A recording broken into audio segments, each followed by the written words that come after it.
자, 두 번째 파트 전기 에너지 발생과 전환 보도록 하겠습니다. 자, 우리 전기 에너지라고 얘기를 하면 이제 전류가 흐른다라고 보통 표현을 합니다. 전류. 이제 우리 예전 생각을 해보면 이제 전류가 흘러서 전압에 의해서 전류를 흐르게 하는 힘을 전압이라고 했고, 그때 전류가 흘러서 어떤 뭐 이런 식으로 꼬마전구에 불이 밝힌다라고 했었을 때 물의 흐름에 비유를 했었던 거 기억이 날 겁니다. 그래서 물이 흐른다라고 하면 이제 전류가 흐르게 되는데, 물이 흐를 때 어디로 흐르니? 수도관으로 흐르게 되지. 그랬을 때 그 수도관을 우리가 도선으로 생각을 하면 될 거고, 그 다음에 물이 높은 곳에 올려다 놓으면 그게 떨어져 가면서 뭐를 돌리니? 이러한 물레방아를 돌리게 되지. 돌아가는 물레방아를 우리는 전구로 생각을 하면 될 거고, 이러한 수압차에 의해서 수압이 높으면, 그러니까 높은 곳에 위치하고 있는 물이 떨어지면 어때? 그 물레방아가 더 세게 돌겠지. 그거 이제 전압으로 생각을 하면 될 거야. 그 물의 높이가. 전압이 높으면 높을수록 어때? 그 전구의 밝기가 더 밝다라고 얘기를 했었던 거. 그래서 여기 전류가 흐른다라고 표현을 했습니다. 실제적으로는 전류가 흐르는 게 아니라 뭐가 이동을 하는 거야? 전자의 이동이지. 그러니까 전하의 흐름이라고 했었던 거 기억을 하면, 이렇게 전류가 흐른다라고 했었을 때 공급되는 에너지를 우리는 전기 에너지라고 얘기를 할 겁니다. 그래서 이러한 전기 에너지의 단위는 마찬가지로 주를 사용을 하게 된다라는 거. 자, 이런 식으로 전류가 흐르게 되면 전기 에너지가 생성이 될 텐데, 요거 이 코일이야. 코일이 뭐니? 채원아, 코일이 뭐야? 전선 같은 거 벗겨져 있는 거를 어디를 막 감아 놓은 게 코일이지. 맞아? 이렇게 코일 주위에 이렇게 자석을 갖다, 막대 자석이야. 지금 N극 S극 되어 있네. N극 S극. 요거를 갖다가 이 코일 사이를 자석이 왔다 갔다 할 겁니다. 그렇게 되면 여기를 이 안에 흐르는 자기장이 변하게 되면 여기 코일 주위에 뭐가 생성이 되냐면 전류가 흐르게 되는 현상이 나타나게 됩니다. 그걸 우리는 뭐라고 부른다? 전자기 유도라고 부르게 된다라는 겁니다. 자, 그러면 거기 밑에 유도가 뭐라고 되어 있니? 유도의 정의가 목적한 장소나 방향으로 이끔을 유도라고 한다라고 했습니다. 즉 천자기가 그쪽으로 이끌려서 오게 된다라는 겁니다. 자, 여기 보니까 코일을 주위에 자석이 이렇게 왔다 갔다 해놓고 지금 검유계를 갖다 놨네. 검유계는 검유계가 뭐니? 전류계는 들어봤지? 전압계는 들어본 적이 있어. 우리 2학년 때. 맞아? 전류계는 뭐야? 전류계 뭐야? 전류의 세기를 측정하는 장치지. 그래서 이거 기호 뭐라고 했어? 이렇게 표현한다 했지. 기호로. 맞아? 전압계는 전압을 측정하는 장치가 되겠지. 그래서 이렇게 V에서 이런 식으로 표현을 했습니다. 이렇게 전류를 측정하고 전압을 측정하고, 기억나니? 전류계는 회로에 직렬 연결해, 병렬 연결해? 직렬? 직렬이야, 병렬이야? 직렬이야. 전압계는 병렬 연결이야. 오래됐으니까. 그치? 1년 됐으니까 까먹었을 거야. 아무튼 자, 이렇게 전류를 측정하거나 전압의 크기를 측정했을 때 전류계, 전압계를 우린 배웠었다고. 그런데 여기는 뭐가 있니? 검유계라는 게 있네. 검유계. 검유계는 뭐니? 전류가 있는지 보는 거. 그렇지. 거기 나왔니? 밑에 나와 있네. 매우 작은 전류나 전압을 측정하는 장치야. 그러니까 얘는 전류만, 얘는 전압계만 측정을 하는데, 검유계는 아주 미세하게 전류가 흐르는지 흐르지 않는지를 파악하는 장치라고 보면 되겠습니다. 그래서 얘는 뭐라고? G지? G? 세 번째 G 밑에 이런 식으로 이렇게 검느개라고 하는 것을 표현한다. 그냥 참고사항으로 알아두면 돼. 몰라도 돼. 뭐 기호는. 자, 이런 식으로 검느개를 갖다 놓고 얘를 이 막대 자석을 왔다 갔다 해. 그러면 여기에 전류가 흐르게 되면 이 검느개의 바늘이 어떻게 되겠어? 움직이겠다라는 겁니다. 실제적으로 그런지 어디 탐구 A 70쪽으로 가보도록 하겠습니다. 자, 전기 에너지가 만들어지는 원리 탐구 A 한번 볼 건데 플라스틱 관이야. 그냥 우리가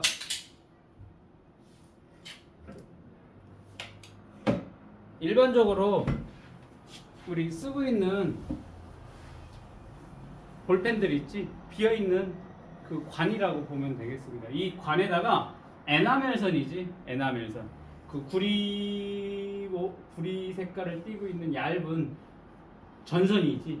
이 에나멜선을 계속 감아가지고 코일을 만들어 놓을 겁니다. 그리고 이 삐져나온 양쪽 끝을 사포로 문지르게 될 거야. 사포로 문지르면 무슨 현상이 일어날까? 겉에 부분이 긁히겠지, 갈리겠지. 갈려가면서 뭐가 나올 거야? 이 안에 있는 이 에나멜선의 그 부분들이 이제 바깥으로 노출이 될 거고, 여기에다가 양 끝을 이런 발광 다이오드를 연결을 할 겁니다. 이 끝에다가. 지금 발광 다이오드 같은 경우에는 불이 들어오는 그런 장치인데 다리가 한쪽이 약간 길어. 발광 다이오드 보면 한쪽이 길어. 그래서 여기에 플러스 마이너스 이렇게 연결을 하고, 혹은 마이너스 플러스 이런 식으로 우리가 보통 그 빨간색, 검은색의 그 선을 연결을 해놨었을 때 검은색이 우리가 보편적으로 플러스 극을 나타내고 빨간색이 마이너스 극을 나타낸다라고 했는데, 이 발광 다이오드는 한쪽으로만 전류가 흘러. 그렇다 보니까 정확하게 선생님이 기억이 안 나는데, 만약에 이렇게 플러스 마이너스를 이렇게 연결을 하면 불이 들어오는데, 반대로 여기가 플러스고 여기가 마이너스 연결을 하면 불이 들어오지 않는 그런 특징을 가지고 있어. 그래서 한쪽이 길거든. 그래서 그 긴 쪽으로 이렇게 플러스 극에 연결을 하고 짧은 쪽은 마이너스 극에 연결을 하면 된다. 이렇게 뭐야? 한쪽으로만 전류가 흐른다라는 거, 그것만 기억을 해도. 즉 전류가 흐르게 되면 뭐가 나? 불이 들어오는 장치가 발광 다이오드가 되겠습니다. 자, 얘를 발광 다이오드를 연결해 놓은 상태에서 여기 안에가 뭐가 있니? 이렇게 구멍이 뚫려 있잖아. 그 사이로 네오즘 자석을 집어 넣어 놓고 끝에를 이렇게 막을 거야. 그리고 마개를 막은 후 흔들면서 얘를 흔들어 볼 거야. 흔들어 보면 발광 다이오드에 어떠한 현상이 나타나는지 관찰을 해볼 거고, 이걸 흔들어 볼 때 이 흔들기를 더 빠르게 해볼 거야. 그러면 또 어떠한 반응이 일어나는지를 보자라는 겁니다. 마침 요거를 너희 선배들이 만들어다 줬어. 학교에서 만들었다고 주더라. 자, 보면 여기 노란색으로 나타나 있는 게 뭐니? 에나멜선 갈아놓은 거야. 감아놓은 거야. 코일이고, 이 끝에는 여기를 열어볼게. 그러면 그냥 관이야. 여기 뭐가 들어가 있어? 일단 네오즘 자석이 들어가 있습니다. 이래놓고 한번 선생님이 흔들어 볼 거야. 그럼 끝에 여기 뭐가 연결이 되어 있니? 발광 다이오드가 연결이 되어 있습니다. 어떤 현상이 나타나는지 한번 봐봐.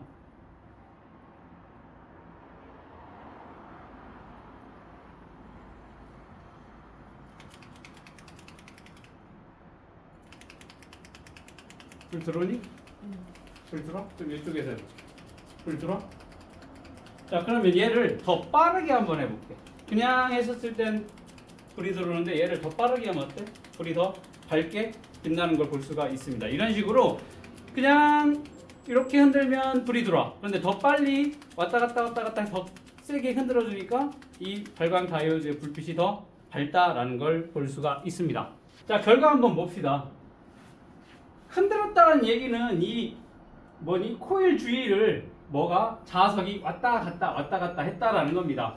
자석이 코일을 통과하도록 플라스틱 관을 흔들면 발광 다이오드에 불이 켜진다라는 걸 볼 수가 있습니다. 그러면 이 뭐가 움직이니? 자석이 네오즘 자석이 왔다 갔다 했다고. 여기를 어땠니? 왔다 갔다 했다라는 얘기는 역학적 에너지라는 얘기입니다. 이 역학적 에너지가 여기 뭐가 들어왔어? 불이 반짝 여기네. 불이 반짝반짝 들어오게 됐네. 역학적 에너지가 뭘로? 전기 에너지로 전환이 됐다라는 것을 알 수가 있습니다. 자, 여기 역학적 에너지가 전기 에너지로 어떻게 되니? 전환이 됐네. 그런데 이게 아까도 봤지만 흔들면 어떻게? 반짝반짝 이렇게 빛났다고. 이게 계속 반짝하고 빛나던 게 아니라 흔들면 불이 꺼졌다 켜졌다 하는 그런 현상이 나타나게 됐다라는 겁니다. 이게 왜 그러냐면, 자, 자석이 이쪽으로 이동을 했었을 때는 전류가 흘러서 얘가 빛났어. 반대쪽으로 자석이 이쪽으로 이동을 하게 되면 꺼진 거야. 다시 이쪽으로 하면 다시 켜지고, 이런 식으로 자석이 움직이는 방향에 따라서 전류의 흐르는 방향이 달라졌기 때문에 얘가 반짝반짝했다라는 겁니다. 아까 얘 발광 다이오드가 한쪽으로만 전류가 흐른다라고 했지. 그래서 선생님 뭐라고 했어?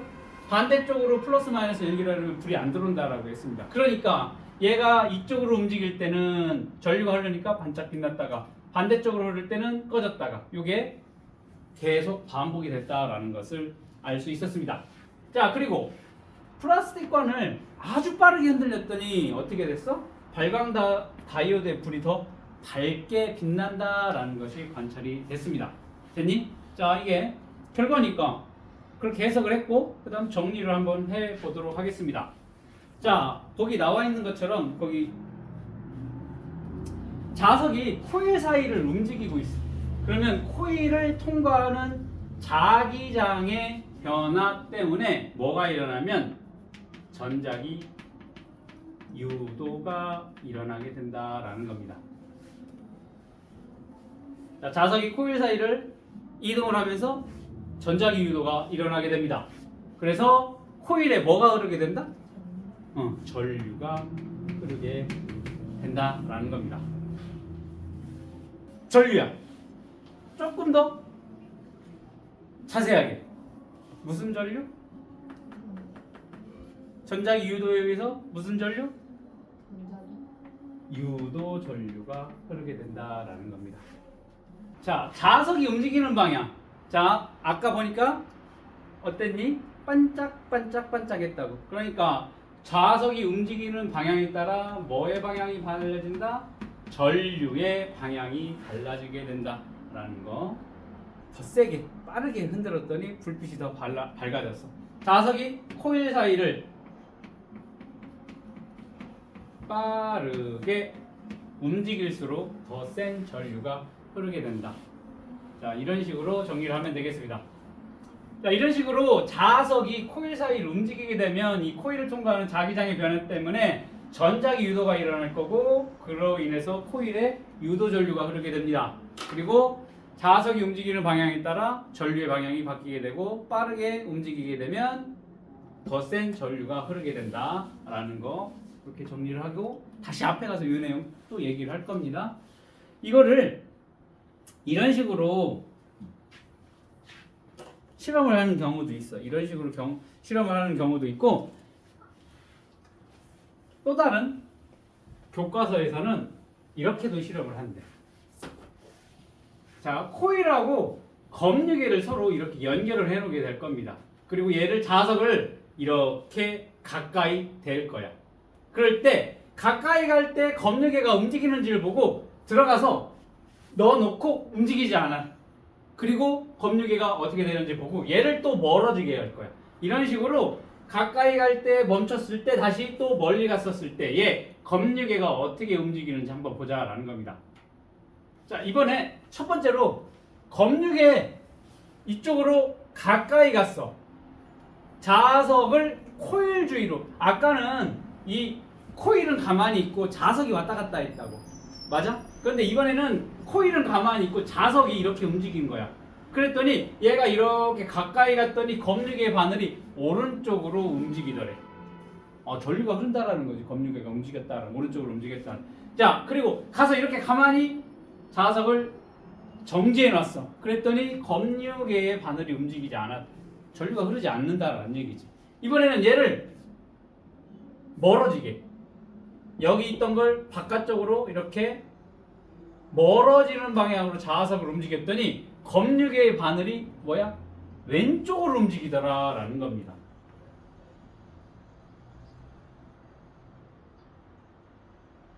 이런 식으로 자석을 코일에다가 가까이 하거나 멀어지거나 가까이 하거나 멀어지거나 했더니 검유계의 바늘이 이렇게 움직이더라라는 것을 알 수가 있습니다. 그러니까 위에 실험하고 똑같지. 이 코일 주위를, 아까는 코일 주위를 자석이 왔다 갔다, 코일은 가만히 있고 얘를 흔들어서 왔다 갔다 했는데 얘는 지금 마찬가지로 이렇게 가까이 하고 멀리 하고 했더니 뭘 할 수가 있어? 요게 가까이 거나 멀어질 때 전류가 흐르는데 그 전류의 방향은 서로 어떻다?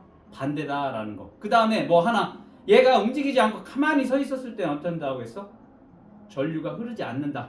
그것까지도 같이 기억을 해둬야 돼. 알겠니? 멈춰있을 때 전류가 흐르지 않는데 왜? 이거 봐봐. 과정이 자석을 코일 속에 넣고 이렇게 움직이지 않는 상태로 놔뒀을 때는 전류가 흐르지 않는다. 됐어? 유리야? 이게 가까이 갈 때만 전류가 흐르고 얘가 멀어질 때만 전류가 흐른다고. 가만히 얘가 서 있을 때는 전자기 유도 현상이 일어나지 않는다라는 거야. 전류가 흐르면 이렇게 왼쪽으로 가야 되나? 움직이지 않는데. 전류가 그냥 일정해서 안 움직이는 아니야. 전류가 흐를 때만 얘 바늘이 움직이는 거야. 얘는. 검유계는 전류가 흐를 때만 얘가 움직이는 거야. 그 전류의 세기를 알고 있으면 전류계를 설치를 해야 될 거고. 자, 전류가 흐르면 움직여. 다만 오른쪽으로 움직이고 왼쪽으로 움직이는 뭐야? 전류의 방향이 서로 반대라는 거, 그것만 기억을 해두면 되겠습니다. 그래서 뭐만? 얘가 가까이 갈 때는 전류가 흘러, 멀어질 때 전류가 흘러, 그리고 얘가 멈춰 있을 땐 전류가 흐르지 않는다. 꼭 기억을 해야 되고, 그 다음에 뭐 얘가 이쪽으로 올 때와 이쪽으로 자석이 움직일 때 전류의 방향이 서로 반대 방향이다 라는 거 꼭 기억을 해두면 되겠습니다. 자, 자석의 운동 방향에 따라서 유도 전류의 세기가 달라진다? 아니지. 뭐가 달라진다고 했지? 방향. 전류의 방향이 달라진다라고 했습니다. 그렇기 때문에 얘는 틀렸지. 세기는 같을 거야. 똑같은 빠르기로 흔든다라고 하면 전류의 세기는 같고, 다만 뭐가? 자석의 운동 방향에 따라서 전류의 방향이 달라지게 된다. 자, 발광 다이오드의 불이 켜지는 것은 전자기 유도 때문이다. 맞네? 코일에서 역학적 에너지가 전기 에너지로 전환이 된다? 맞니? 얘가 움직이잖아. 움직이면 역학적 에너지가 어떻게 돼? 검유계를 바늘이 왔다 갔다 하니까 전기 에너지로 전환이 되는 게 맞네. 플라스틱관을 더 빠르게 흔든다라고 했더니 발광 다이오드 불이 어두워진다? 어때? 더 밝아진다라고 해야 되겠지. 그러니까 틀렸네. 오른쪽 그림과 같이 코일과 검유계를 연결하고 자석을 코일에 이렇게 가까이 했더니 검유계 바늘이 오른쪽으로 움직였대. 자, 자석의 어떤 에너지? 역학적 에너지가 뭘로? 전기 에너지로 전환이 됐다라는 거. 역학적 에너지가 움직였으니까. 이번에는 얘를 반대 방향으로 이렇게 멀리하게 될 겁니다. 그러면 검유계의 바늘이 어느 쪽으로 움직일까? 전류의 방향이 바뀌니까 왼쪽으로 움직이겠지. 자, 뒤에 이제 탐구해서 우리가 보고 왔습니다. 코일 주에 자석을 이렇게 움직였더니 이 자기장이 변하면서 이 코일에 뭐가 흘렀어? 전류가 흐르는 현상을 보고 왔습니다. 자, 이렇게 자석이 움직인다? 역학적 에너지가 뭘로? 검유계가 움직였으니까 전기 에너지로 전환이 된다라는 것을 알 수가 있습니다. 그러면서 오른쪽에 뭐라고 했냐면 코일을 통과하는 자석의 역학적 에너지 한번 봅시다. 여기 똑같은 플라스틱 관을 놓고서 그 안에 뭐를 요 막대 자석을 한번 떨어뜨려 볼 거야. 그랬더니 얘가 가에는 코일을 감아놨고 여기는 코일을 감지 않았어. 그랬을 때 서로 이 자석이 떨어지는 것을 한번 비교를 해봤더니 얘는 예를 들어서 얘가 이런 식으로 떨어졌어. 그런데 얘는 코일이 있을 때 나에서 떨어지는 시간이 더 늦다라는 겁니다. 똑같은 조건, 똑같은 플라스틱 관에 똑같은 막대 자석을 떨어뜨렸는데 얘는 빨리 떨어진 반면에 얘는 천천히 떨어졌다라는 겁니다. 더. 이게 뭐 눈에 떨어질 때면 이게 이렇게 떨어졌는데 얘가 천천히 그 정도는 아닌데 그 떨어지는 그 차이가 있다라는 거예요. 더 늦게 얘가 떨어지더라라는 겁니다. 왜 그러냐면 여기 가에서 이 코일 안에 이 뭐가 자석이 움직여가면서 자석의 이 역학적 에너지가 뭘로 일부 이 불이 들어올 거예요. 전기 에너지로 전환이 되니까 원래 가지고 있던 역학적 에너지가 전기 에너지로 어떻게 돼? 빠진 거지. 감소하니까 그만큼 뭐가 줄어들어? 역학적 에너지가 줄어들겠지. 역학적 에너지는 뭐야? 위치 에너지, 속력 에너지, 운동 에너지가 있다 보니까 그게 줄어들게 되니까 어때? 요 떨어지는 속력이 감소하니까 좀 천천히 떨어지게 되더라라는 겁니다. 자, 그러면 이런 식으로 전자기 유도 현상이 일어나게 됩니다. 전류가 흘렀어. 그때 전자기 유도에 의해서 코일에 흐르는 전류를 우리는 유도 전류라고 했습니다. 아까 뒤에서 한국에서 봤던 내용이지. 전자기 유도 현상에 의해서 나타나는 그 전류를 뭐라고 한다? 유도 전류라고 얘기를 하는 겁니다.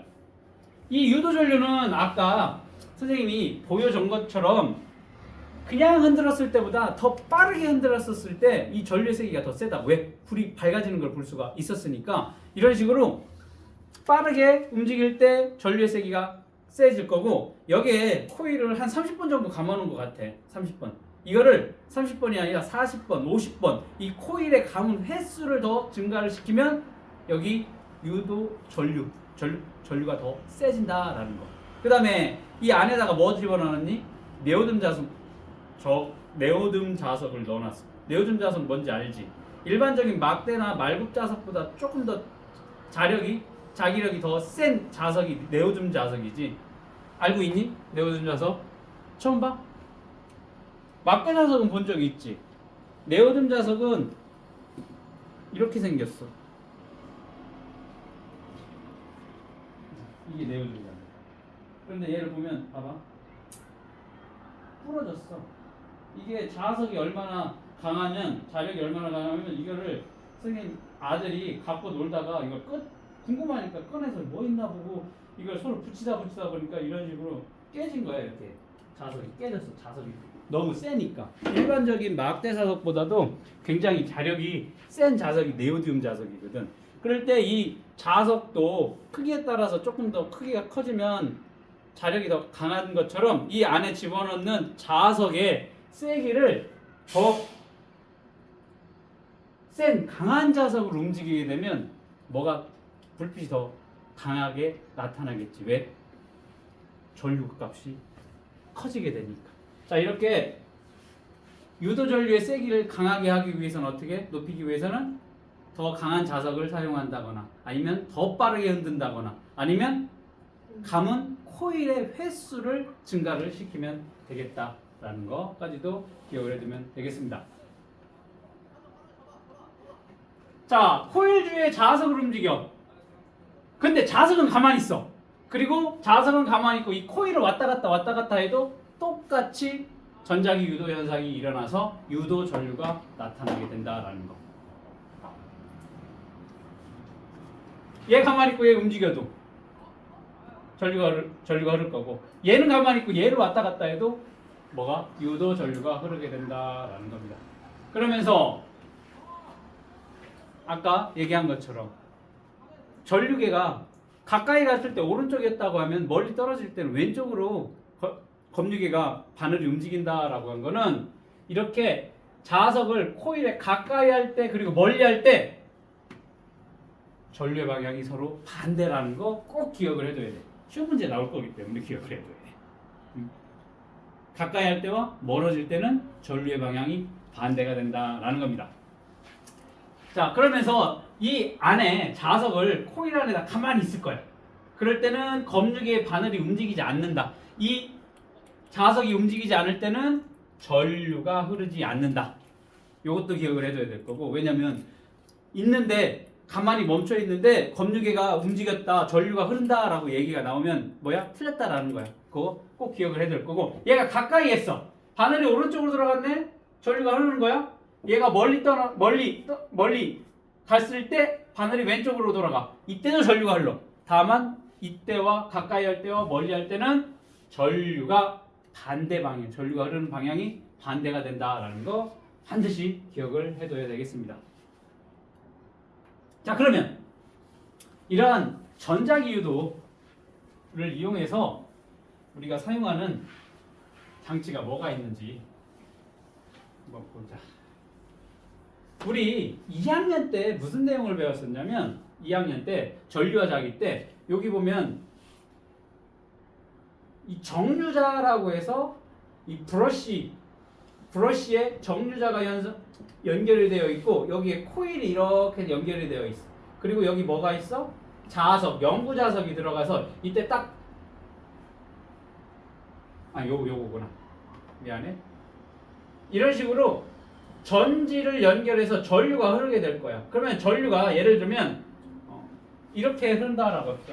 엄지손가락이 전류가 흐른다라고 했어. 그러면 이쪽 지금 선생님이 여기 표시를 하는데 전류가 이렇게 흐르고 손가락의 방향이 N극에서 S극으로 뭐야? 자기장의 방향이라고 했어. 그러면 지금 손바닥이 어딜 가리키니? 바닥을 가리키잖아. 그러면 이쪽에 지금 선생님 표시는 이쪽은 힘의 방향이 바닥이 되게 될 겁니다. 자, 이번에는 전류가 이렇게 흘러가지고 지금 흘러서 이쪽으로 가서 이쪽으로 오게 돼. 지금 반대쪽이야. 이쪽으로 전류가 흐른다라고 봅시다. 자, 그러면 전류의 방향 엄지손가락이 이렇게 될 거야.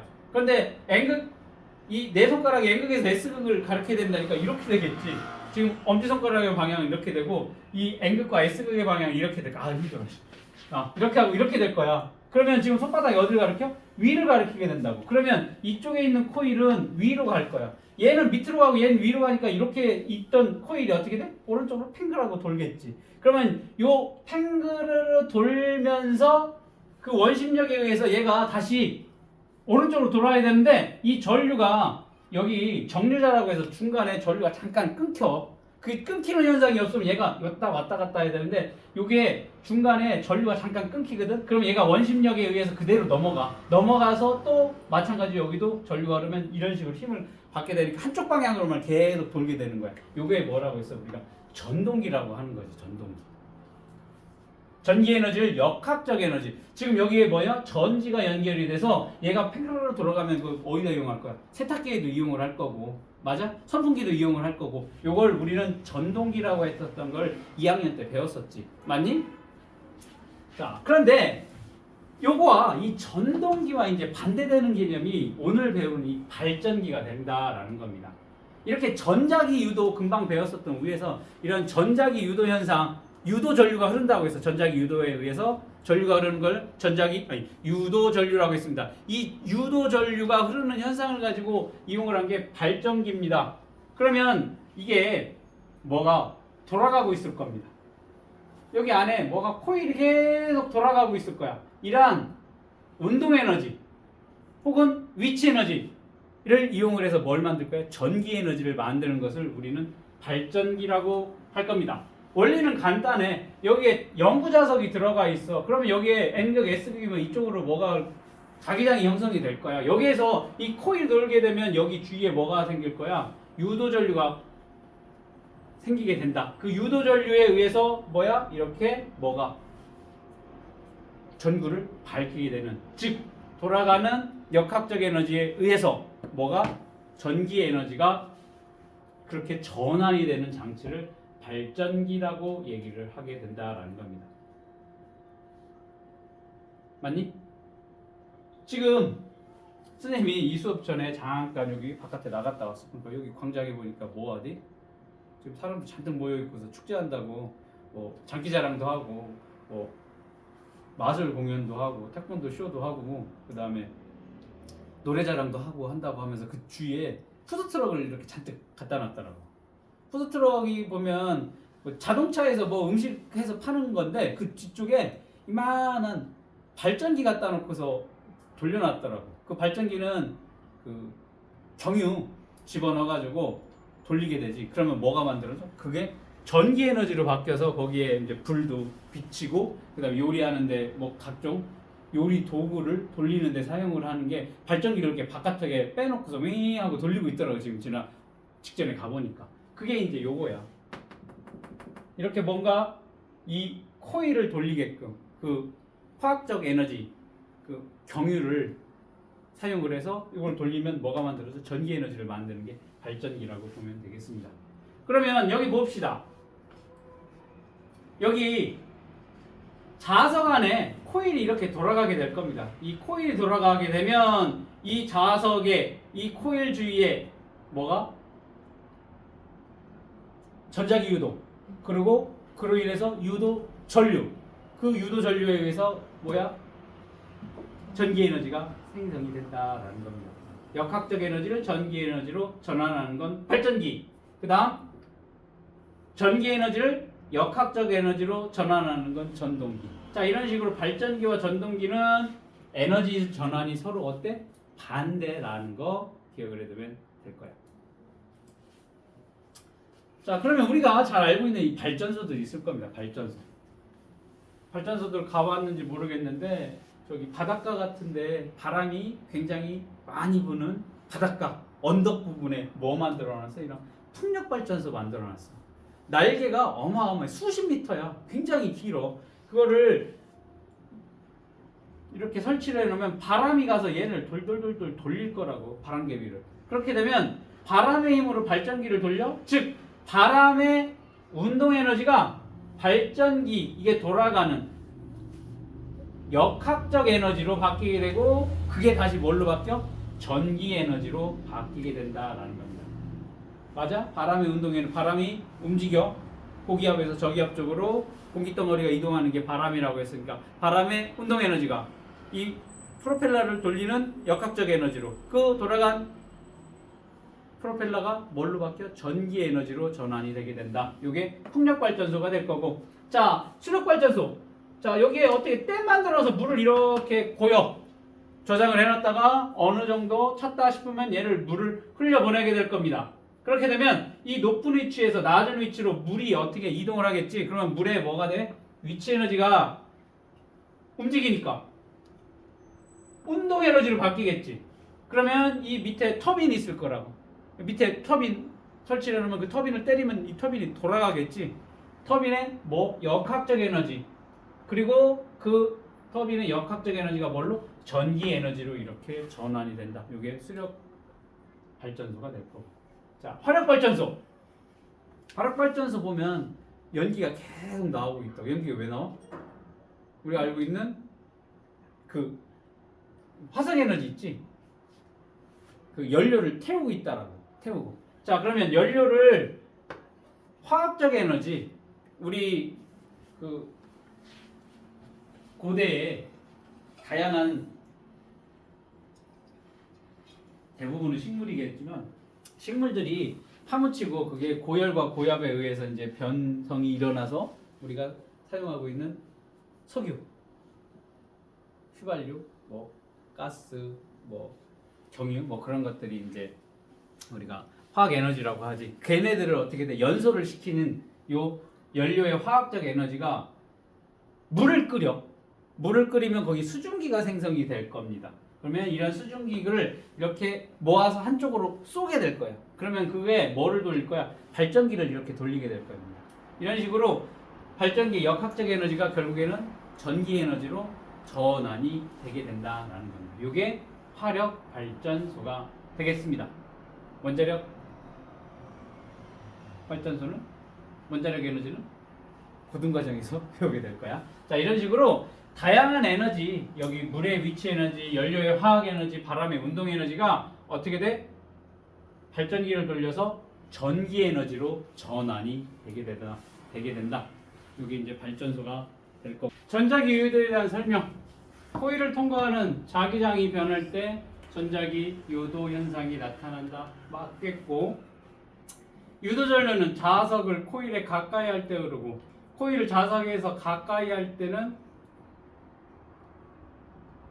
흐르지 않는다? 틀렸지? 둘 다 생기지.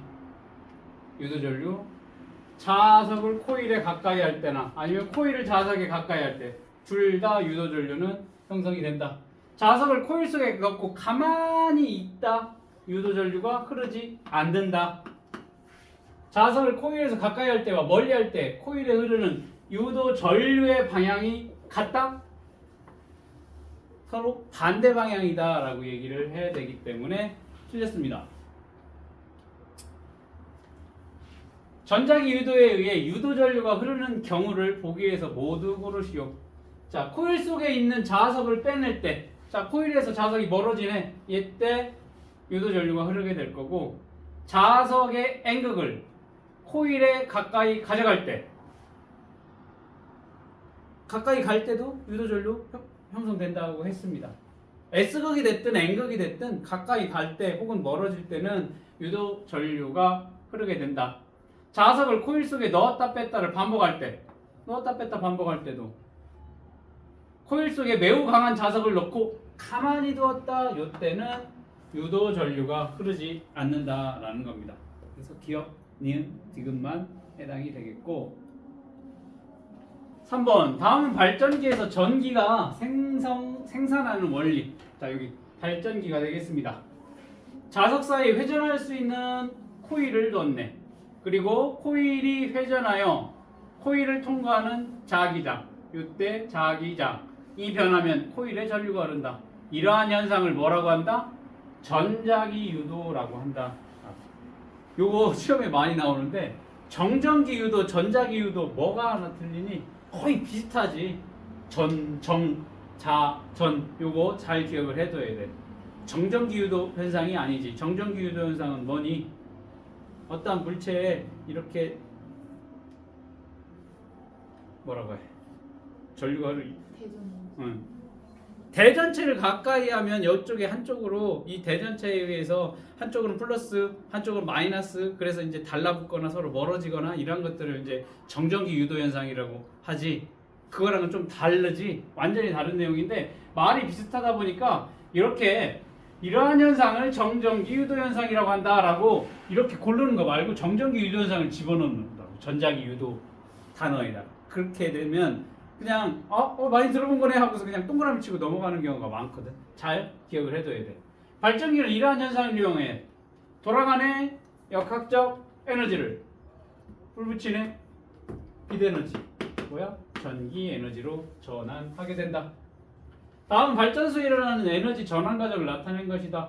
바람의 운동 에너지, 발전기의 역학적 에너지, 전기 에너지. 뭐가 되겠어? 바람이네. 풍력 발전소가 되겠지. 자, 물의 위치 에너지가 물의 운동 에너지로 바뀌고 발전기의 역학적 에너지로 바뀌고 최종적으로 전기 에너지로 바뀌는 수력 발전소가 되겠습니다. 연료의 화학 에너지가 수증기의 역학적 에너지로 바뀌고 발전기의 역학적 에너지로 바뀌고 최종적으로 전기 에너지로 바뀌는 화력 발전소가 되겠다.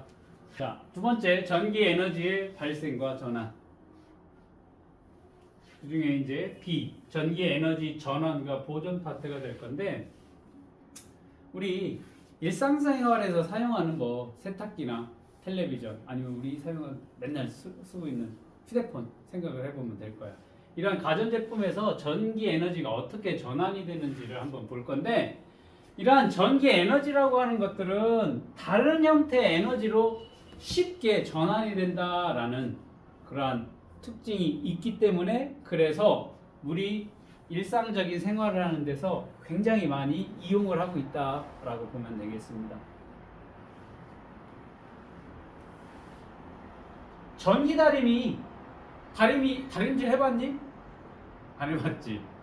다림질 뭐야? 이렇게 구겨진 옷을 필려고 하면 어떡하니? 뜨겁게 달궈진 전기 다림질 갖다가 여기다 문지르면 여기 뭐가 없어져? 주름이 없어진다고. 그때 일반적인 다림이 전기 안 꽂고 다리미를 이렇게 누르면 어느 정도 펴지긴 하겠지만 완벽하게 펴지지 않겠지. 그래서 어떻게 돼? 굉장히 뜨거운 다리미로 다린다고. 그러면 그 다리미 어디다 꽂니? 전기 코드에 꽂을 거지. 그 전류가 흐르지. 그러면 그 전기 에너지가 그 뜨거운 열 에너지 형태로 바뀌게 되겠지. 맞아? 이렇게 전기 에너지를 열 에너지로 바뀌는 전기 다리미, 혹은 전기 난로, 혹은 많이 쓰는 에어프라이어, 뭐 그런 것들이 있겠고, 전기 레인지도 있지. 전기 레인지. 이런 것들이 다 전기 에너지가 열 에너지로 전환을 하는 예가 되겠습니다.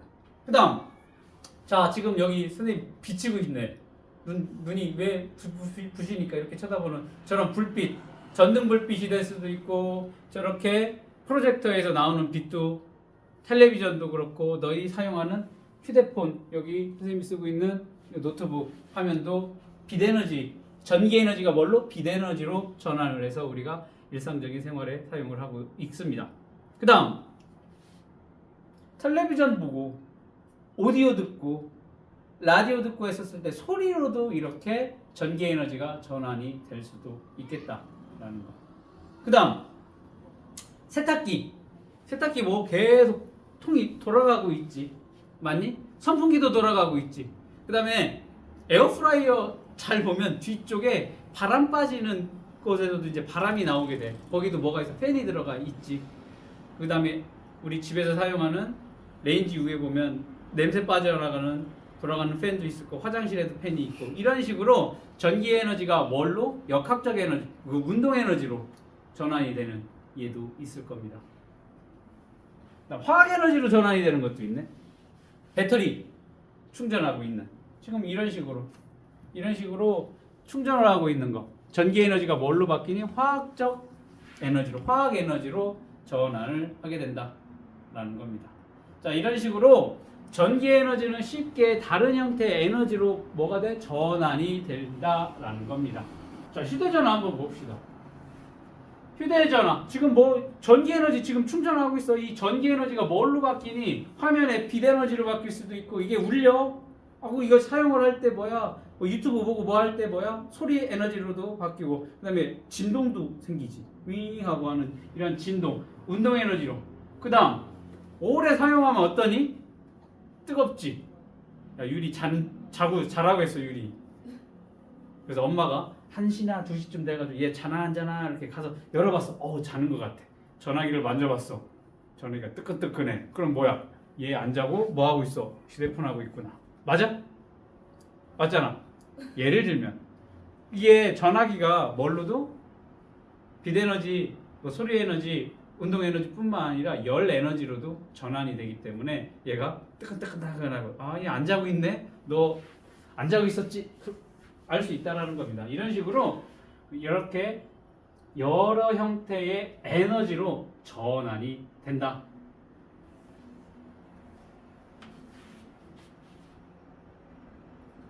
그러면서 나와 있는 개념 그 밑에 에너지 전환과 보존이라는 개념이 있는데 쉬워.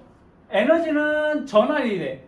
전기에서 화학 에너지로, 전기에서 운동 에너지로, 전기에서 소리 에너지로, 전기에서 빛 에너지로, 다양한 에너지 형태로 전환이 되는데, 이때 이 에너지라는 것이 새롭게 생기거나 아니면 없어지거나, 이렇게 새로 생기지도 않고 새로 없어지지도 않는다. 대신에 이 에너지는 그 총량이 일정하게 보존이 된다라는 겁니다.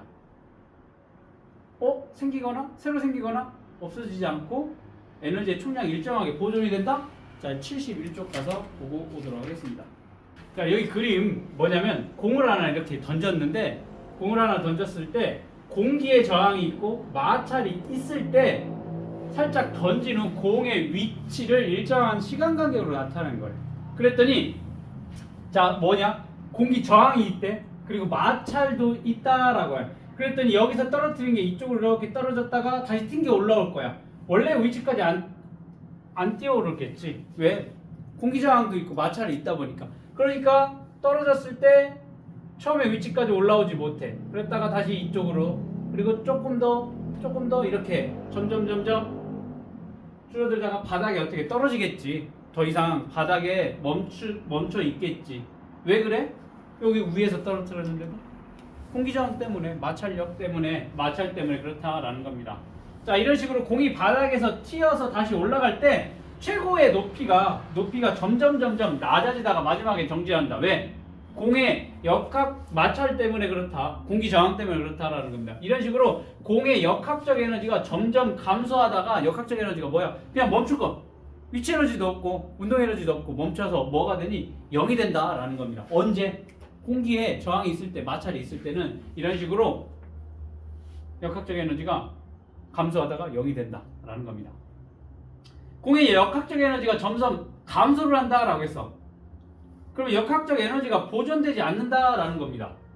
원래 역학적 에너지 보존 법칙. 야, 이때 역학적 에너지, 이때 역학적 에너지 같아.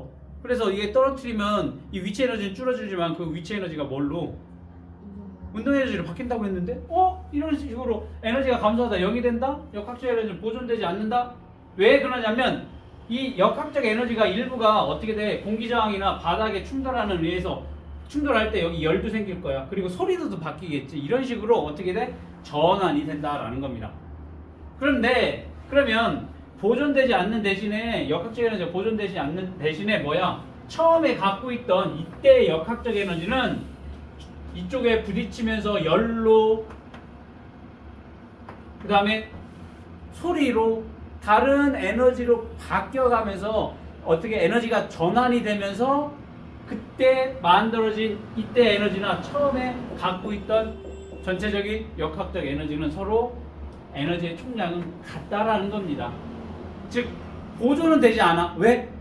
열로 열 에너지로 빠져나갈 거고 소리 에너지로 빠져나가고 빛 에너지로 세게 붙이면 빛 에너지로 빠져나가게 될 거라는 거지. 즉 이 역학적 에너지는 보존이 되지 않아. 대신에 처음에 갖고 있던 역학적 에너지나 아니면 이렇게 전환된 여러 가지의 이때 뭐 또 튕겨갈 거니까 운동 에너지 갖고 있겠지. 역학적 에너지가 좀 줄어들겠지. 그렇지만 이때 역학적 에너지, 이때 전환된 다른 에너지를 다 합치면 뭐야? 그 총량은 같다라는 겁니다. 그게 뭐야? 처음 역학적 에너지는 여기 처음 역학적 에너지는 전환된 에너지의 총량이 어떻다? 서로 같다라는 겁니다. 역학적 에너지 보존 안 돼. 왜? 다른 에너지로 전환이 되기 때문에. 보존은 되지 않는 대신에 전체적인 전환되는 에너지의 총량, 원래 처음 역학적 에너지와 전환되는 에너지의 총량은 같다. 자, 그러니까 처음 역학적 에너지는 줄어든 역학적 에너지에다가 소리 에너지, 열 에너지, 뭐 다른 전환된 에너지 다 합치면 처음 역학적 에너지 양과 같다. 즉 일정하게 된다라는 겁니다. 자, A점에서 수평 방향으로 던진 공이 바닥에 튕겨서 BC 점을 지나 운동하는 모습을 나타낸 것이래. 이에 대한 설명으로 옳은 것을 보기 위해서 모두 고른 것이래. 자, A점, B점, C점의 역학적 에너지는 모두 같아? 아니요. 달라? 다른지 아니요. 다르겠지. 같으면 같은 위치까지 튀어오르겠지. 어때? 점점 역학적 에너지는 작아지게 된다. 틀렸네? 공이 운동하면서 역학적 에너지는 열 에너지, 소리 에너지로 전환이 된다? 맞지. 전환된 만큼 줄어들었으니까. 처음 역학적 에너지와 전환된 에너지의 총량은 어떻다? 같다. 맞는 얘기가 되겠네. 그래서 4번 니은 디귿이 되겠다라는 거. 자, 오른쪽 여기 손 발전기를 이용해서 전기 에너지와 그게 전환이 되는지 보존이 되는지를 이해하는 그런 내용인데, 손발전기가 뭐냐면 요거를 덜덜덜덜 돌리면 전기 에너지가 만들어지는 게 이 손발전기야. 그래서 여기에 이렇게 전선을 연결해 놓고 여기 전구를 연결해 놓고 이렇게 돌리면 어때? 전구에 불이 들어오는 게 이게 손발전기인데, 이 손발전기를 어떻게 연결해 놓냐면 한쪽에 손발전기 A와 이렇게 그냥 이렇게 직렬로 연결해 놓았다라고 보면 될 거야. 여기를 어떻게 선을 따놓고 스위치와 전구, 스위치와 버저를 병렬로 연결해 놓은 거라고 보면 되겠습니다. 자, 그러면 여기서 중요한 게 뭐냐면 A의 손잡이를 돌릴 거야. 그러면 얘네를 열어놓거나 혹은 닫아놔서 전류가 이쪽으로도 흐르고 이쪽으로 흐르게 해놨을 때 아니면 여기로만 흐르게 했었을 때 이 순발전기 B에 돌아가는 횟수가 달라지게 된다라는 거야. 자, 이게 뭐냐면 얘를 10바퀴를 돌렸어. 그러면 그냥 얘만 순발전기 B만 연결을 하면 얘가 10바퀴 돌려면 얘도 거의 비슷하게 10바퀴가 돌아가게 된다. 완벽하게 10바퀴는 안 돼. 왜냐면 이때 만들어진 전류가 다 이쪽으로 갈 수는 없어. 왜? 중간에 여기 뭐지? 전선에서 저항 때문에 일부 소실되는 게 있기 때문에 얘가 10바퀴는 안 돌아가지만 거의 10바퀴를 돌아가게 된다라는 거야. 그런데 여기 스위치 연결해가지고 전구를 폈더니 얘가 10바퀴 돌았더니 거의 흡사하게 10바퀴가 돌아간 게 아니라 9바퀴 돌아가더래. 그리고 여기다 또 스위치 하나 더 연결해가지고 버저를 달아놨어. 뭐야? 전류 흐르면 삐 하고 울리는 얘 했더니 8바퀴 돌아가더라. 이런 차이라고 보면 될 겁니다. 이게 왜 생기냐라는 거지. 자, 봅시다. 첫 번째, 스위치 1과 2를 모두 열면 전류가 통하지 않겠지. 그래서 A를 돌렸더니 B의 손잡이도 A 손잡이와 비슷한 횟수만큼 돌아가더래. 즉, 얘 10바퀴 돌렸더니 얘도 거의 10바퀴에 준하게 돌아가더래. 왜 그러냐면 A를 돌리는 역학적 에너지가 B를 돌리는 역학적 에너지로 전환이 됐기 때문에 바로 얘의 역학적 에너지가 얘의 역학적 에너지로 전환이 됐기 때문에 거의 비슷하게 돌아가더라 라는 겁니다. 그런데 이번에는 스위치 1을 닫았어. 닫으면 여기도 이쪽으로 흐르던 전류가 이쪽으로도 흐른다라는 겁니다. 그랬더니 자, 여기 스위치 1을 닫았어. 전류가 흐르게 되네. 그랬더니 얘가 10바퀴 돌아갔는데 얘는 9바퀴밖에 안 돌아가더래. 역학적 에너지가 얘의 역학적 에너지가 얘로 다 역학적 에너지로 전환이 되지 않고 어디? 전류가 여기로 흘러가면서 얘가 불이 이렇게 밝혀지게 되더라라는 겁니다. 됐니? 여기에 역학적 에너지가 다 얘로 바뀐 게 아니라 일부 뭘로? 이 빛에너지로 바뀌었기 때문에 전환이 됐기 때문에 그만큼 줄어든 그 에너지 양만큼 얘는 덜 돌아가게 되더라라는 겁니다. 이해됐지? 자, 이번에는 스위치 1, 2를 모두 닫을 거야. 얘도 닫고 얘도 닫았어. 그리고 얘를 10바퀴를 돌렸다라는 겁니다. 그랬더니 아까는 2번에서는 얘 하나만 닫았을 때 9바퀴 돌았는데 이번에 스위치 2도 연결했더니 얘가 8바퀴 돌아가더라는 거야. 왜 그러냐는 거지. 이때 역학적 에너지가 아까 1번에서는 다 그대로 역학적 에너지가 다 이쪽 B 돌리는 역학적 에너지 전환이 됐기 때문에 거의 10바퀴 돌아갔는데 하나 연결했을 땐 여기 9바퀴 돌아갔어. 왜? 그만큼 이쪽 전기 에너지로 전환이 됐기 때문에. 2개 연결했더니 이번에는 8바퀴 돌아가고 여기 불도 들어오고 얘는 소리도 삐 하고 나더라라는 겁니다. 이해됐니?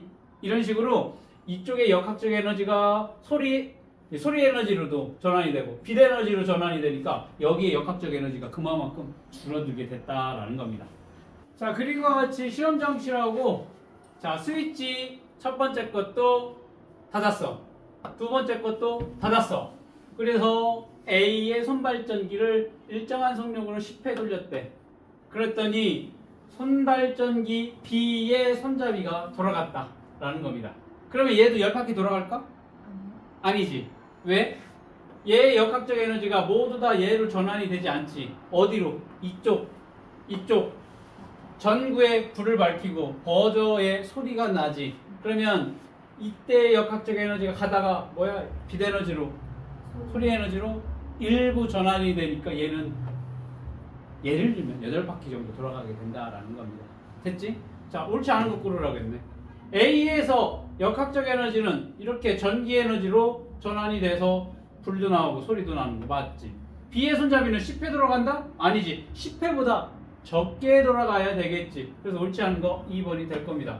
3번 볼까? 전구와 버저에서 전기 에너지는 각각 빛 에너지와 소리 에너지로 빛날 거고 소리가 나고 그렇게 빛 에너지와 소리 에너지로 전환이 된다. 맞는 얘기가 될 거고 스위치 1과 2 중 하나만 닫고 실험하면 B의 손잡이는 더 많이 들어간다.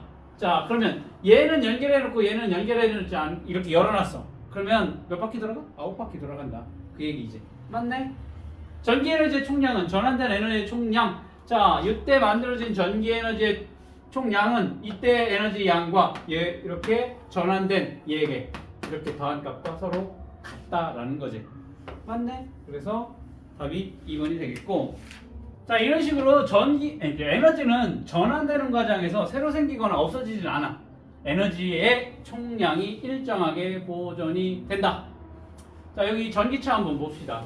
자 전기자동차 같은 경우에 이제 충전해 놓고 이 충전해 놓은 전기 에너지를 이용해서 얘가 움직이게 될 겁니다. 그러면 여기 전기차가 움직이는 역학적 에너지 대부분은 이렇게 움직이는 역학적 에너지로 전환이 될 거고, 일부는 여기 빛도 나올 거고 안에 디스플레이 계기판 바깥에 불 비치는 이런 빛 에너지로도 전환이 될 거고, 그 다음 얘가 움직이더라도 그게 소음이 아예 안 나진 않거든.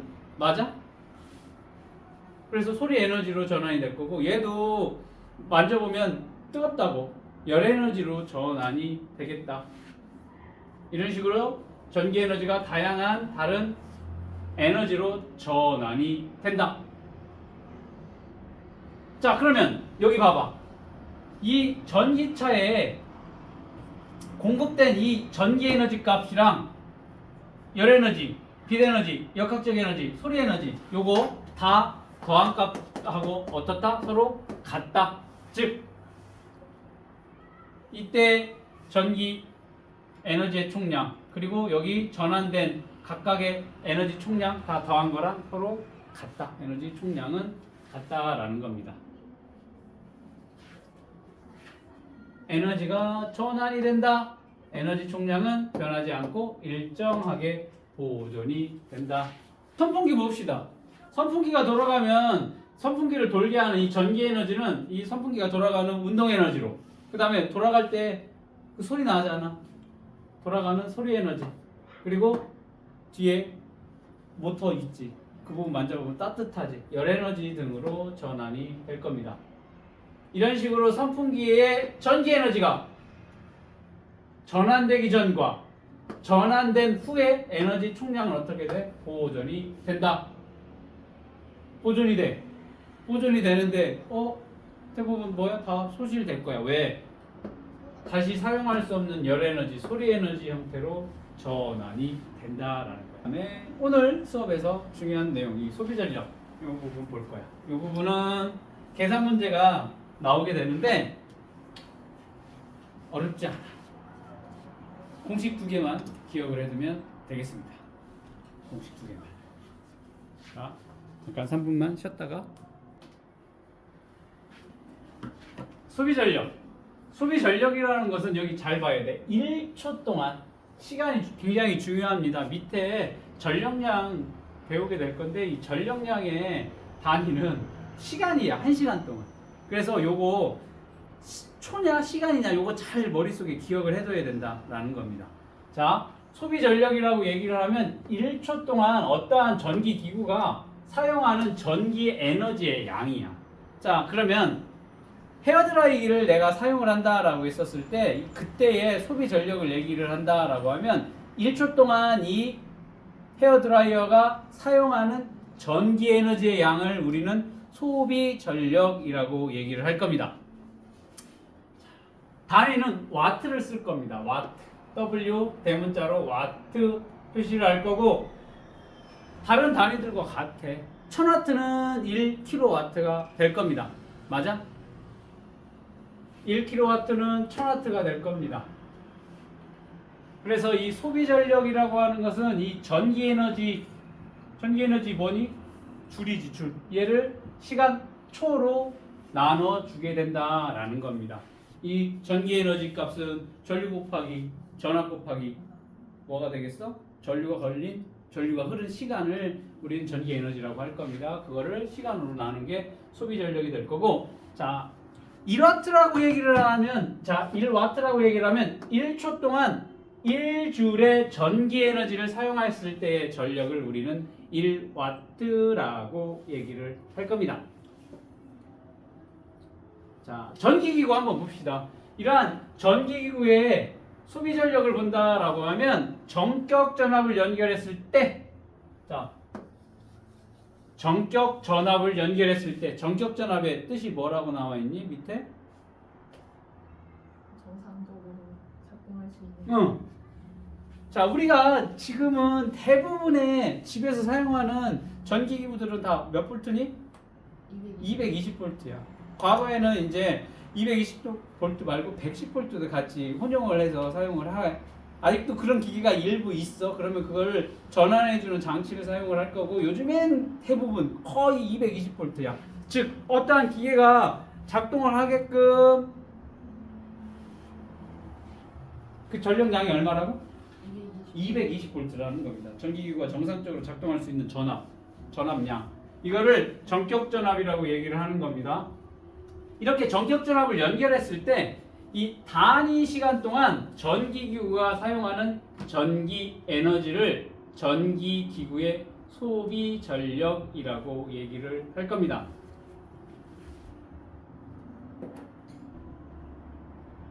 그러니까 똑같은 양이 될 겁니다. 전격 전압 벌어졌어. 그때 전기기구가 1초 동안 사용하는 전기 에너지 양을 전격 소비 전력이라고 했어. 그러니까 우리가 전기기구에 쓰여 있는 소비 전력은, 전기기구에 소비 전력이라고 적혀져 있는 것은 요 전격 소비 전력이랑 같다라고 보면 될 거야. 220볼트인데 110볼트에 압을 걸어주면 걔가 돌아가겠냐라는 거지. 안 돌아가겠지. 그렇기 때문에 이러한 전격 소비 전력은 일반적으로 우리가 사용하는 소비 전력과 같다라고 보면 되겠습니다. 220V 500W로 이렇게 표시가 되어 있을 거야. 이따 가서 한번 선풍기 아직 안 집어넣어놨으면 선풍기 뒤집어 놓고 한번 보라고. 거기에 이렇게 종이 딱지로 붙어져 있는 거, 스티커로 붙어져 있는 거에 되어 있을 겁니다. 그러면 얘가 전격 전압인 거야. 220V 전원에 연결하면 1초에 50줄의 전기 에너지를 사용한다라는 겁니다. 이게 이제 전기기구의 소비 전력이 되겠습니다. 자, 그러면 이러한 소비 전력, 소비 전력이 적혀져 있는 것을 보고서 이제 에너지 효율성을 어떤 게 좋을지를 이제 고르면 될 거야. 그거 좀 이따 얘기를 할 거고. 자, 이번에는 금방 소비 전력은 1초 동안 사용한 전기 에너지라고 했습니다. 이번엔 전력량을 배우게 될 건데, 전력량이라고 얘기를 하면 이 어떠한 전기기구가 일정한 시간 동안 사용하는 전기 에너지의 양을 얘기를 할 겁니다. 그런데 이때 사용하는 게 와트시나 킬로와트시, 1000와트시는 1킬로와트시가 되겠지? 맞아, 이것도 1001 이렇게 킬로 붙으면 될 건데, 여기 와트시라고 해서 여기 H자 붙어져 있는 거 보여? 단위가 뭐가 되겠어? 시간이 단위가 된다라는 겁니다. 금방 위에서 소비 전력은 1초가 뭐라고 했어? 기준으로. 초가 기준이라고 했는데 얘는 시간이 기준이 된다라는 겁니다. 즉 1와트시라고 얘기를 하면 소비 전력의 1와트인 전기기구를 얼마 동안? 1시간 동안 사용했을 때의 전력량을 얘기를 한다라는 겁니다. 그래서 계산하는 방법은 굉장히 간단합니다. 어떻게 하냐면 여기 보니까 어떠한 LED 등에 220V 20W라고 이렇게 표시가 되어 있습니다. 그러면 얘의 소비 전력하고 전력량을 계산한다라고 하면 220V 이게 뭐야? 전격 전압이 될 겁니다. 220V에 전압을 걸어줘야 얘네가 작동을 한다라는 거고, 20W라고 되어 있지? 이게 뭐가 될 거야? 전격 소비 전력이 되겠다라는 겁니다. 20W가 될 겁니다. 그러면 얘는 220V의 전압을 걸어주게 되면 1초에 20줄의 에너지를 사용을 한다라는 겁니다. 얼마? 1초에 20줄의 에너지를 사용을 하게 된다. 자, 그럼 얘를 전력량을 구해보자라는 겁니다. 이러한 LED 등을 3시간을 켜서 불을 밝혔다라고 했었을 때 전력량 구하라라고 하면, 아까 전력량은 소비 전력이 얼마라고 해서 20W라고 했지. 사용시간 3시간 시간으로 해야 되니까 아워. 그러면 얼마가 되겠어? 60W시가 전력량이 되겠다라는 겁니다. 그래서 여기 뭘 잘 기억을 해둬야 돼? 전력량은 사용한 전기 에너지 양이라고 했어. 시간이 기준이야. 자, 여기 소비 전력은 1초 동안 전기가 사용하는 전기 에너지 양이라고 했습니다. 얘 뭐야? 1초야 1초. 그것만 잘 기억을 해두면 되겠고, 자 우리 집에 보면 전력 양계가 있어. 가정마다 실제적으로 한 달 동안 우리 집에서 전기 얼마나 사용을 했냐라는 이 전력 양계가 다 붙어 있을 겁니다. 그 전력 양계를 보고 얘 많이 썼네? 그거에 해당하는 전기 요금을 내면 되는 거지. 사용한 만큼만 내면 되는 거야. 그치? 자 그러면 측정한 전력량하고 전기 요금 킬로와트당 몇백 원 해서 곱해주면 된다라는 겁니다. 그거를 우리가 뭘로? 관리비 명세서에 그 부분이 나와 있어. 거기 한번 이따가 집에 가서 한번 보면, 자 사용한 전력량이 100kWh라고 얘기를 할 겁니다. 이게 우리 집에서 한 달간 사용한 전력량이 될 겁니다. 그런데 한전에서 1kW당 전기요금이 200원이야. 그러면 여기 1kW당 200원이니까 우리가 사용한 게 1000kW니까 뭐 해주면 돼? 100에서 200 곱해주면 되겠습니다. 그래서 전기요금은 얼마가 돼? 2만원이 되겠다. 이런 문제가 나올 거야. 왜냐면 문제는 어떻게 나오냐면, 자 채우인의 집에서 하루 동안 사용한 전력량 혹은 그렇게 안 나고, 자 채우인에서 하루 동안 텔레비전 봤었을 때 전력량, 그 다음에 텔레비전을 2시간 봤어. 몇 와트 2시간. 헤어드라이기 몇 와트 1시간. 그 다음에 뭐 충전하는데 몇 와트 2시간. 그거를 다 곱하면 하루 동안 사용한 전력량이 되겠지. 거기에다가 한 달간의 전기요금은 얼마입니까? 라고 얘기를 하면 거기다 30 곱해주고, 그 다음에 이 1kW당 전기요금이 얼마냐? 누진세는 없다 라고 해서 그걸 다 곱해주면 한 달간 사용한 채은이의 집 전기요금이 나오게 된다. 그런 문제가 무조건 나오게 될 거니까 그거는 문제 몇 개 풀어보면 되겠습니다. 이런 식으로 전력량은 전체 사용한 전력량에다가 사용한 1kW당의 전기요금 곱하면 쉽게 구할 수 있겠다라는 겁니다. 그러면 금방 똑같은 효과를 내는, 즉 하나는 220V 200W가 있고, 나중에 마트에 가서 전구를 살 때 한번 보자고. 뒤에 뭐라고 적혀 있냐면 대부분 다 여기가 220V가 될 거고, 우리나라에서 파는 건 이 뒤에가 20W가 있고 40W가 있고 80W가 있고, 이런 식으로 이 전력량이 다른 제품들이 이렇게 있을 거라고 보면 될 겁니다. 그러면 예를 들어서 40W짜리의 전구, 80W의 전구, 20W의 전구가 있다라고 했었을 때 얘가 밝기가 이렇게 똑같이 다 밝기가 같다라고 칩시다. 20럭스로 똑같아. 다 밝기가 똑같아. 20럭스로 다 같다라고 봅시다. 자, 얘도 밝기가 똑같고 얘도 밝기가 똑같고 얘도 밝기가 똑같아. 그럴 때 뭘 골라야 되냐는 거지. 20W짜리를 고르는 게 훨씬 효율이 좋다라는 거지. 왜? 전력량이 얘가 작지. 20, 40, 60, 80이면 얘가 전력량이 작지. 뭐 그렇지는 않을 건데, 얘가 전력량이 크면 클수록 어떻게 더 밝기는 할 건데, 예를 들어가지고 얘의 전력, 얘의 밝기, 얘의 밝기, 얘의 밝기가 같다라고 하면 뭘 고르는 게 좋아? 얘가 20W짜리를 고르는 게 좋을 거라고. 왜?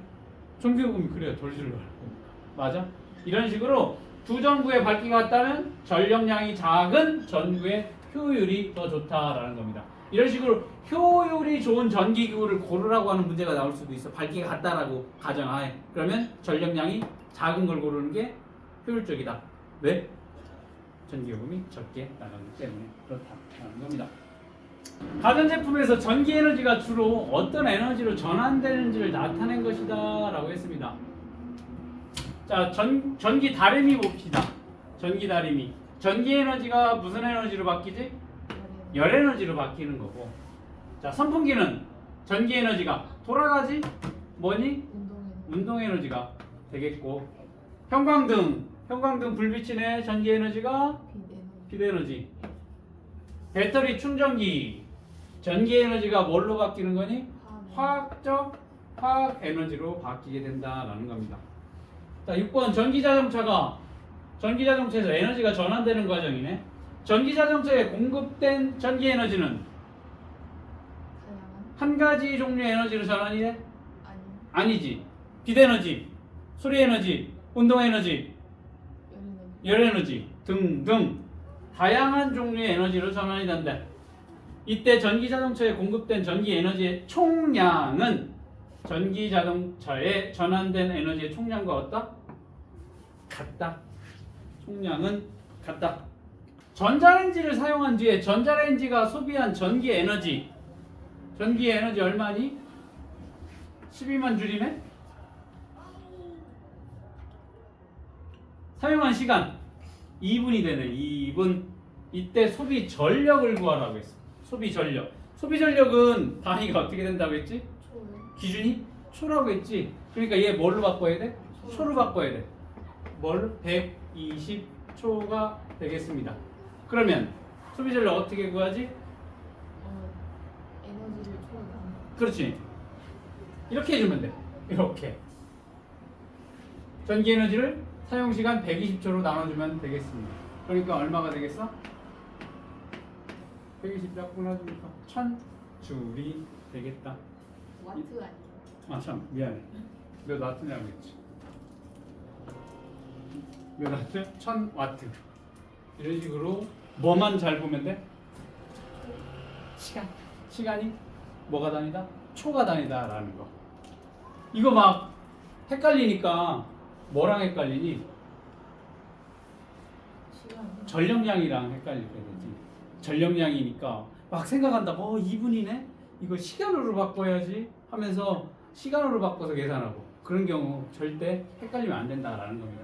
자, 오른쪽 그림과 같이 선풍기의 전격 전압 220V 45W네. 전격 소비 전력이 표시되어 있다. 이에 대한 설명. 자, 전격 전압 220V 이렇게 적혀 있으니까 맞네. 자, 전격 소비 전력 뭐라고 해야 돼? 소비 전력 45와트 45W라고 되어 있으니까 여기 45W라고 해야 되겠죠. 자, 선풍기 220V 전압에 연결하면 1초에 45줄의 전기 에너지를 소비한다. 맞아? 45W 이게 뭐라고 했어? 1초 동안 사용한 에너지 양이라고 했으니까 45줄 맞네? 자, 이러한 선풍기를 2시간 동안 사용할 때 소비하는 전력량 얼마가 되겠어? 90와트씩 소비 전력 얼마라고 했어? 45W라고 했습니다. 여기에다가 2시간 맞지? 2시간 곱하니까 90Wc가 되겠습니다. 그래서 틀렸다. 보면 밝기가 같은 두 전구라고 얘기를 했습니다. 가는 소비 전력이 16W고 얘는 나는 10W가 되겠습니다. 그러면 가가 1초 동안 소비한 전기 에너지 양은 얼마가 되겠어? 16줄이 되겠지. 나는 10줄이 되겠습니다. 나를 2시간 동안 켜놓으면 나가 소비한 전력량은 어떻게 될까? 20와트 소비 전력 곱하기 얼마? 2시간. 그러니까 20Wc가 되겠습니다. 맞니? 가와 나의 효율. 나가 더 좋아 나가 더 좋다. 왜? 소비 전력이 더 작으니까 소비 전력 양이 더 작으니까 더 작은 에너지를 사용하고 밝기가 같다라고 얘기를 했기 때문에 그렇다. 그래서 누가 돼? 나가 되겠습니다.